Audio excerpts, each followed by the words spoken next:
Oggi l'Ordine dei Medici del Gerontodiatri ha voluto fare questo incontro sulle malattie rare in occasione della giornata mondiale delle malattie rare, che per la verità è il 28 febbraio, però per motivi di indisponibilità da parte degli illustri relatori abbiamo dovuto anticipare al 22. Abbiamo voluto dare un taglio particolare, cioè invitando la classe medica per aggiornare la classe medica e farci aggiornare, perché l'ordine, il compito dell'ordine è quello di mettere a disposizione della classe medica tutte le novità, tutti gli stimoli per poter andare avanti e per trattare argomenti così importanti come quelli delle malattie rare. Ma abbiamo voluto invitare anche la popolazione per rendere coscienti, per far uscire dalla invisibilità di quei soggetti che soffrono di questa patologia.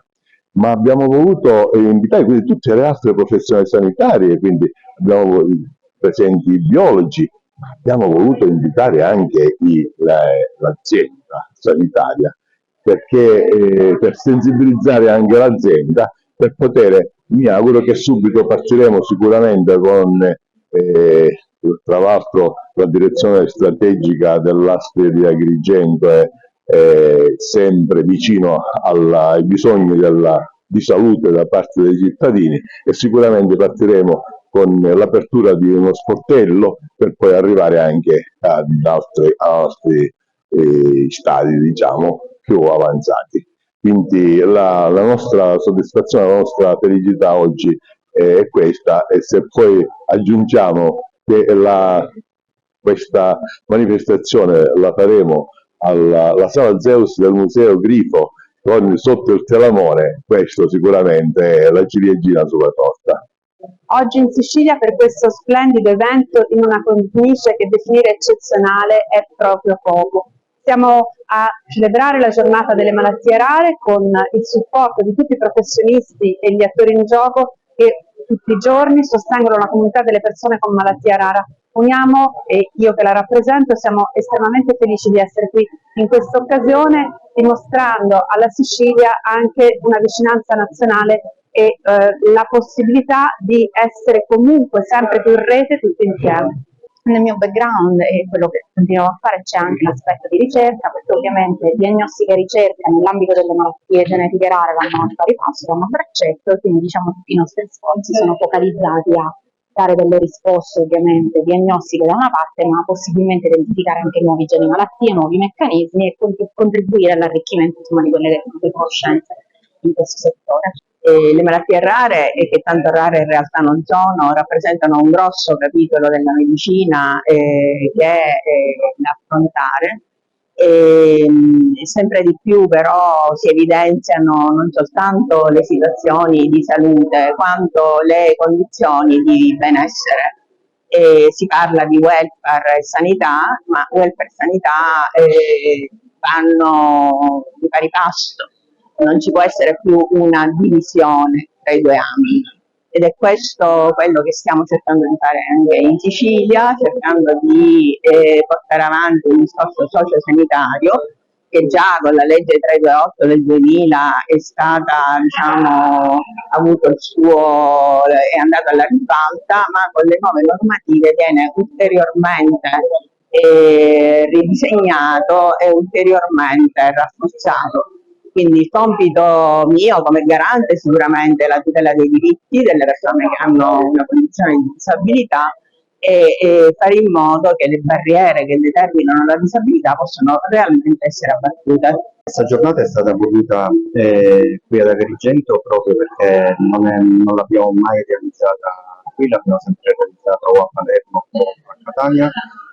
Volevamo sensibilizzare il territorio e speriamo di dare un apporto forte, sensibilizzare il tema delle malattie rare, delle persone con malattie rare, e così come ci sono a Messina, Palermo, Catania, ci sono anche ad Agrigento, Caltanissetta e Trapani. L'obiettivo è quello di segnalare tutti quelli che sono i centri di riferimento nella Sicilia, e l'obiettivo è anche di far crescere quei centri che ci sono anche in questo territorio. Le malattie rare intanto colpiscono una piccola parte della popolazione generale, però rappresentano una sfida non solo dal punto di vista medico, della ricerca, ma anche collettivo e soprattutto da parte delle istituzioni e delle famiglie dei malati.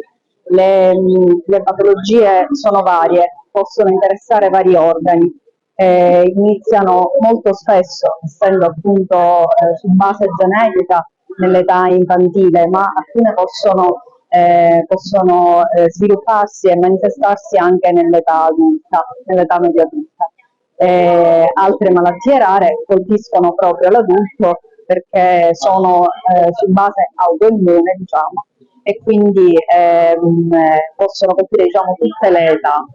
Oggi parleremo appunto di quelle che sono le sfide nel campo della ricerca e nelle istituzioni, grazie anche all'aiuto non solo di ricercatori e di medici che interverranno, anche delle associazioni dei malati e delle istituzioni.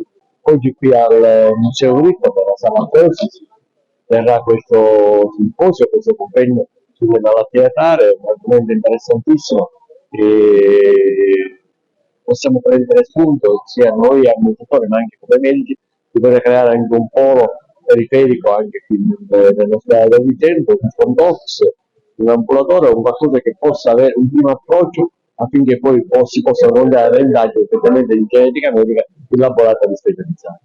Malattie rare. Oggi si parla di malattie rare, innovazione nella ricerca, nella cultura e nella cura. I malati rari sono un paziente ogni 2000 abitanti, quindi 5 pazienti ogni 10.000 abitanti. Sono circa 800 le malattie rare, ma sono veramente rare? Forse sono rare le persone che se ne occupano, o meglio che se ne occupavano, perché oggi c'è proprio questo convegno vuole dimostrare che la sensibilità della popolazione è cambiata, della dirigenza è cambiata, anche l'ASP di Agrigento si vuole occupare di malattie rare. Questo convegno ce lo dimostra e io dico l'ASP di Agrigento c'è, noi ci siamo, il direttore generale c'è. Oggi partecipiamo a questo importante evento che vede coinvolta sia la parte della cittadinanza, degli utenti, che la comunità scientifica e l'ASP, è dedicata all'attenzione che tutti noi dobbiamo avere per le malattie rare, geneticamente determinate.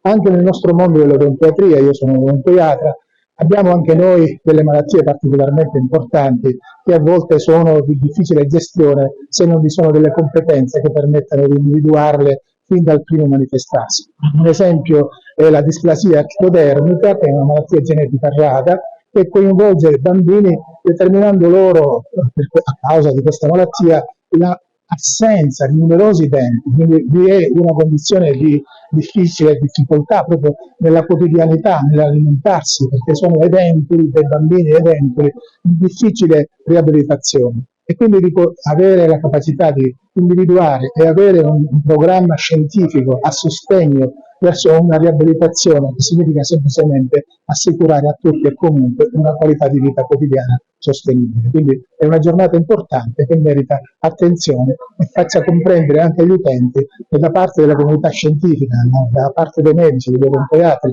e delle ASP vi è grande attenzione anche per questa tipologia di malattie. Perché oggi siamo qua? Siamo qua in occasione della Giornata Internazionale delle Malattie Rare per sancire come la persona va presa in carico a tutto tondo e come tutte le competenze scientifiche sono necessarie perché si possa dare una risposta. L'assistenza non può essere scissa dalla ricerca, motore primario di tutta quella che può essere l'innovazione. Ma non ci possiamo scordare il sociale, perché la persona è una e va presa nella sua totalità. Questo è un convegno in cui la pediatria ha notevole parte in causa. Sono convinto che debbano esserci dei temi fondamentali, magari delle parole chiave che caratterizzano questo congresso, e una delle parole chiave è sicuramente sensibilizzazione.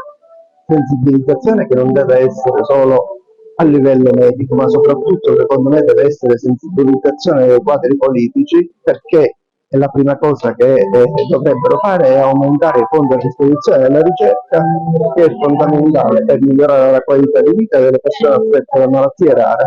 La manifestazione di oggi è molto importante perché coniuga tre aspetti: l'assistenza per i pazienti con malattie rare, la collaborazione con le associazioni di volontariato e la ricerca sulle malattie rare.